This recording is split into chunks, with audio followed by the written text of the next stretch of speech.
Edwards one-on-one against Jones. Got to the paint. Oh, he caught a massive body. Has Ayton in the crosshairs. Just a blow by. Oh! Get in there! Look at LaMelo! Great balls of fire! Two players, two completely different skill sets. One drafted first overall, one drafted third. And for 6 years, some executive somewhere looked at both of those guys and decided they should be on different teams. That ends now. Think about what you just watched. One of those clips is a guy who has spent 6 years carrying an entire franchise on his back, scoring at a career-high rate, winning All-Star MVPs, dropping 55 points in enemy buildings, and still going home every May, wondering why it's never quite enough. The other clip is a player who has been bending defenses in ways that make grown men in coaching booths look at each other and go, "We don't have a plan for that." Two players who have been doing extraordinary things, just never in the same place at the same time. Until now. Because on June 25th, 2026, the Minnesota Timberwolves did something this franchise has never been able to do. They gave Anthony Edwards a co-star who actually completes him instead of competing with him. They gave Rudy Gobert a point guard who could finally maximize him. They gave Jaden McDaniels the environment where he stops being underrated and starts being dangerous. And they gave themselves, for the first time in franchise history, a genuine answer to the question that has followed them for 37 years. What does it take to get Minnesota to the NBA Finals? By the end of this video, you're going to understand why this team, this specific version, is built differently than every version that came before it, not just in the names, in the structure, in what it actually does to a defense. And I mean everything. This is not the same Minnesota Timberwolves.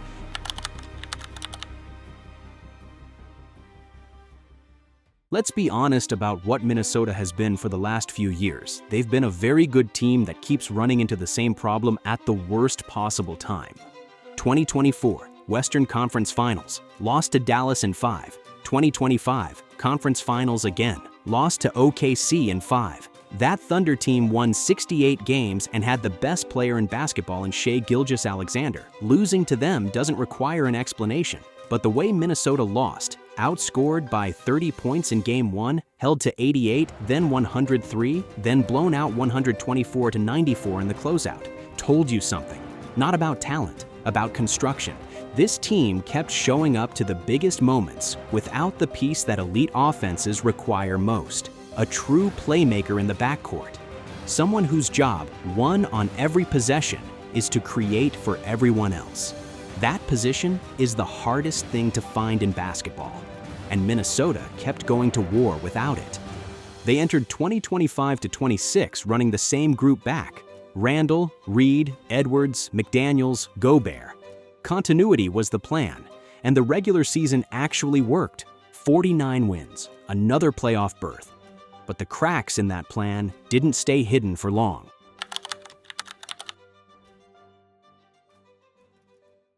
Here is something that doesn't get talked about enough. Anthony Edwards has increased his scoring average every single year he has been in the NBA, every year, without exception. He came in as the first overall pick in 2020. Explosive athlete, high ceiling, still raw around the edges. That reputation was fair at the time, but what he did with it was not what critics expected. He didn't plateau. He didn't settle into a comfortable level. He kept climbing, and this past season he hit a career-best 28.8 points per game, third in the entire league, while posting career highs in field goal percentage and three-point percentage simultaneously. The 55-point game in San Antonio in January, a road arena on Wembanyama's court against one of the best defenses in basketball, was the defining image of his season. He won the All-Star Game MVP.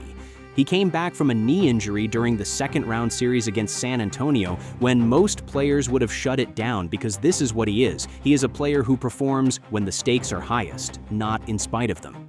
And yet, despite all of that, 2 conference finals, 5 playoff runs, one historic individual season after another, Anthony Edwards has never had a true point guard beside him. He has had to carry the offense at every level, not just the finishing level. Making reads, running sets, creating for teammates before he even got into his own rhythm. That's not how the best scorers in basketball are supposed to operate. For 6 years, Ant got a patchwork backcourt and a shot at trying to do it all himself. He did more with that arrangement than most players could. Now imagine what he does when someone removes the burden.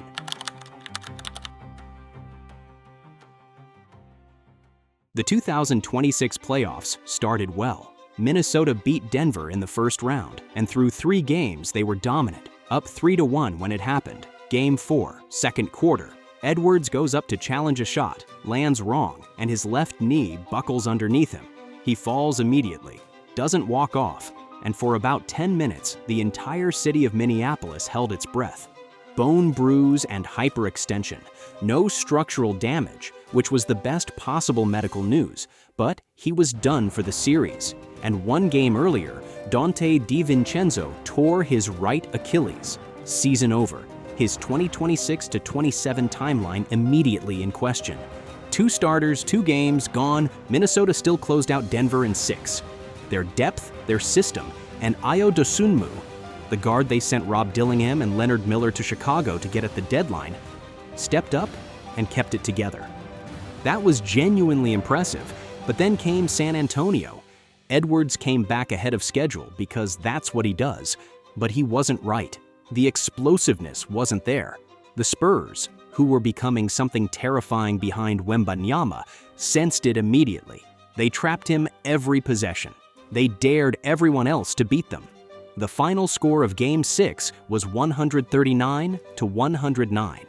That scoreline tells you what the Timberwolves were without their engine fully running, a team with a ceiling, a team that needed to be more than one person, and a front office that had spent the whole season quietly preparing for a move they knew they needed to make.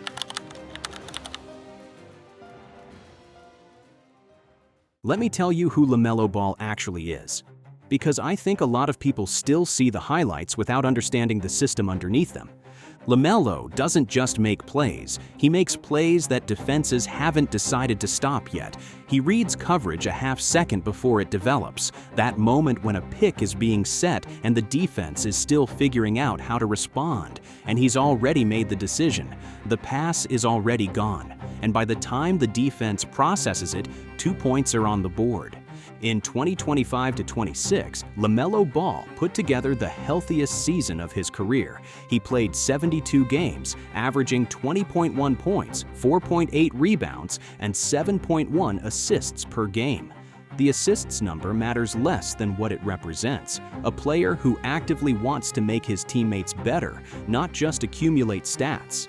In Charlotte, he was doing that with a roster that had real limitations, with a supporting cast that was solid but not elite, and he still made it work. He is a true point guard in an era where the position barely exists anymore.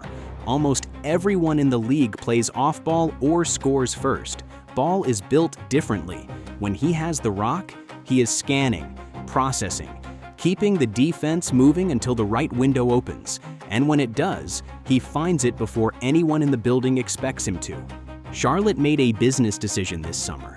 After 6 years, they moved on, traded him in a 4-team deal for Naz Reid, a haul of draft picks and pick swaps.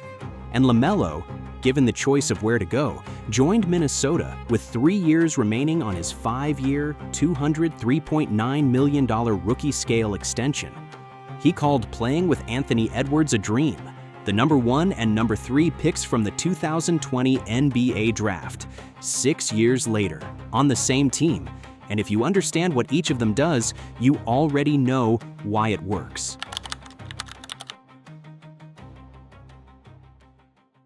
The pushback on this pairing is predictable, and it's worth taking seriously.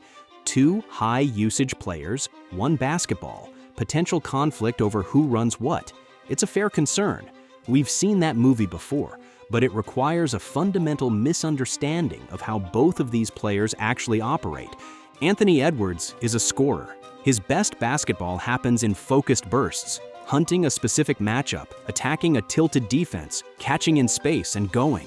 The thing that has cost him efficiency over his career isn't his skill, it's the energy tax of also being his team's primary creator. Every possession where he has to dribble into a set, read a pick and roll, and make a playmaking decision before he even gets to score is a possession where he's doing 2 jobs instead of 1. LaMelo Ball running the offense doesn't remove touches from Anthony Edwards. It removes the overhead. When Ball initiates, defenses have to collapse on his vision and passing threat. That creates exactly the situation Edwards has been at his most dangerous in his entire career, catching off a ball screen, one dribble, pull-up, or getting downhill against a scrambling rotation that's already committed to Ball. Every time a defense spends a resource accounting for LaMelo, it's a resource that isn't accounting for Ant. And then there's what this does to everyone else. Rudy Gobert, four-time Defensive Player of the Year, one of the best rim-running centers alive, averaged his lowest scoring total since 2015-16 last season. Not because he lost a step, because there was no true point guard finding him in pick and roll. LaMelo Ball's entire identity is built on the lob. The Gobert-LaMelo pick and roll is genuinely one of the most lethal combinations in basketball. A passer who forces the defense to make an impossible read, and a finisher who converts at the top of the league. This is what two real stars in the backcourt does to the rest of a roster. It doesn't just make those two better, it makes everyone better, and it makes the team harder to defend in a way that no single-star system ever can be. But there's one more player in this equation who doesn't get nearly enough credit, and he might be the most important piece of all. Let me put a number in front of you. 14.8 points per game, 51.5% from the field, and 41.2% from three. Those are Jaden McDaniels' numbers from this past season. Now let me ask you something. When is the last time you heard his name in a national conversation about this team? That's the McDaniels problem, not his game. The way his game gets talked about. He has spent his entire career being the guy who makes other people look good, the defender who guards the opponent's best wing every single night, the forward who doesn't need 20 shots to give you 20 points, the teammate who does everything the box score doesn't capture and almost nothing the highlight show does. And because of that, he's been chronically undervalued everywhere outside of Minnesota. But here's what the Timberwolves have always known. When Tim Connolly paid the price to get Rudy Gobert back in 2022, 4 first-round picks, a swap, 5 players, he kept one name out of that deal no matter what. Jaden McDaniels. He has been listed as an untouchable on this roster for years, even when the pressure was on to include him to sweeten packages for bigger names. You don't protect a player like that without a reason. The reason is what he does to a lineup. Think about what this team looks like next season. LaMelo Ball at point guard, drawing the defense in, Anthony Edwards hunting the matchup every offensive possession, Rudy Gobert sealing the paint, and Jaden McDaniels standing on the weak side, holding a corner three that the defense simply does not have the resources to contest because they've already committed everything to Ball, Edwards, and Gobert. That is not a coincidence. That is construction. McDaniels operating as the third or fourth option in this offense, silent, efficient, always in position, is the exact role that turns a very good offense into one that elite defenses genuinely can't solve. They can take away one thing, maybe two. Against this lineup, with McDaniels on the floor, there is no defensive adjustment that doesn't leave somebody open. And on the other end, he is one of the best perimeter defenders in the entire league. 1.1 steals, 1.0 blocks per game from a wing, the ability to guard ones through fours. In an era where playoff offenses hunt mismatches relentlessly, McDaniels is the reason opponents can't find one. He is what keeps a team with 2 ball-dominant stars from becoming a defensive liability. There's a word for what Jaden McDaniels is. It's not a star. It's not a role player either. It's the difference. And more often than not, the team that has the difference, that piece who makes all the other pieces better without needing anything for himself, is the team that's still standing in June.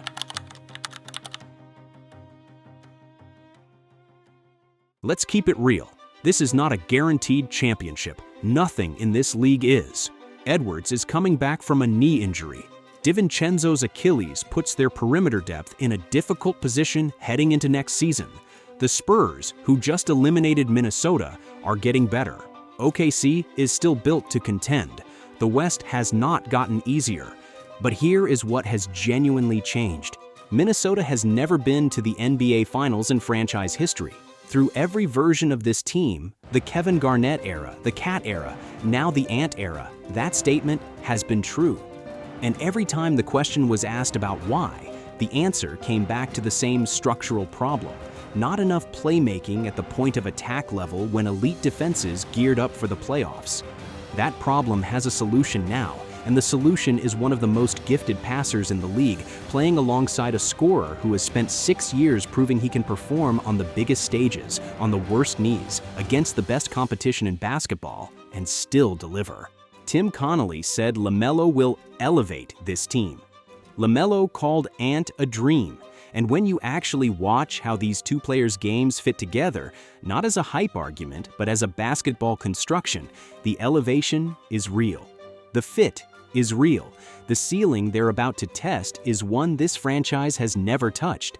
Because right now, every defensive scheme in the Western Conference is built to stop Anthony Edwards. One player, one solution. There won't be one player to stop anymore. This is not the same Minnesota Timberwolves. That's what I've got. But I want your take, because this is the debate of the offseason. Do you think LaMelo and Ant actually work, or is this a two-star system waiting to implode? Drop it in the comments. Hit like, subscribe, and check out one of these videos on your screen right now.